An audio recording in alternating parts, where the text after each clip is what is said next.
Welcome to Pocket Coaching.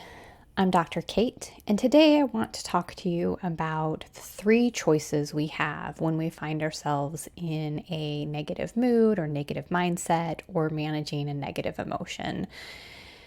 We all, as human beings, will find ourselves in this spot at some point. We all have the capability of being in a negative mindset. Maybe we have an interaction with someone that just sets us off wrong, or maybe we think of a memory of something that didn't quite go the way we wanted it to, or we continue to ruminate on that. And when that happens, there are three things that we can do. We can accept the situation, we can convert the situation or the thought or the feeling, or we can stay there. And at some point, you may do one of all of these three things, and you may move through a cycle where you first stay there, and then maybe you try to convert, and then maybe ultimately you just accept that that is what is happening. So when we think about that, let's talk first about accepting a negative mindset or negative emotion. So when we acknowledge the negative emotions or thoughts without trying to change them immediately, this involves recognizing and understanding the feelings that allows them to exist without resistance.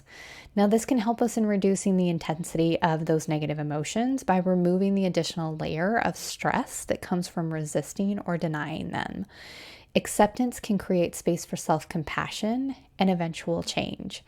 And there are times when we may just have to accept that a situation is the way a situation is.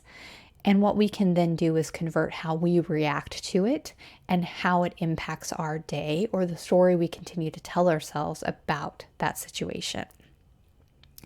Now, converting is actively transforming that negative mindset or those negative thoughts or negative emotions into a more positive or neutral one. Now, we've talked about neutrality before. This process involves reframing our thoughts, finding a silver lining, or shifting focus from what's going on to what's going right. Converting can lead to a more optimistic or solution-focused mindset, fostering resilience and proactive behavior. But it requires effort and the right timing. So attempting to convert too soon might lead to repression rather than genuine change. Now, if we decide to stay stuck in the negative thoughts or emotions, this can often lead to a cycle of rumination or prolonged distress. This might happen due to a lack of coping strategies or a belief that the situation cannot improve. When we allow that prolonged negativity, this can impact our mental and physical health. It lowers our motivation and it can reduce our overall well-being. It can also strain relationships and hinder personal or professional growth. So let's talk about how we can find acceptance or convert those negative feelings, thoughts, or beliefs. So for acceptance, practice mindfulness. Focus on the present moment without judgment. Allow yourself to feel what you're feeling without trying to change it. Label your emotions. Simply naming what you're feeling, like I'm feeling frustrated, I'm feeling angry, I'm feeling irritated, I'm feeling pissed off, can help create a sense of distance and reduce the intensity of the emotion. And finally, give yourself some self-compassion. Treat yourself with the kindness you would offer a friend. Acknowledge that it's okay to feel negative emotions and that everyone experiences them. Now, if we're converting, we can first reframe the situation. Challenge negative thoughts by asking yourself if there's another way to look at the situation. Look for lessons or opportunities for growth. Practice gratitude. Focus on what's going well, even in difficult times. Listing things you're grateful for can shift your perspective. And finally, take action-oriented steps.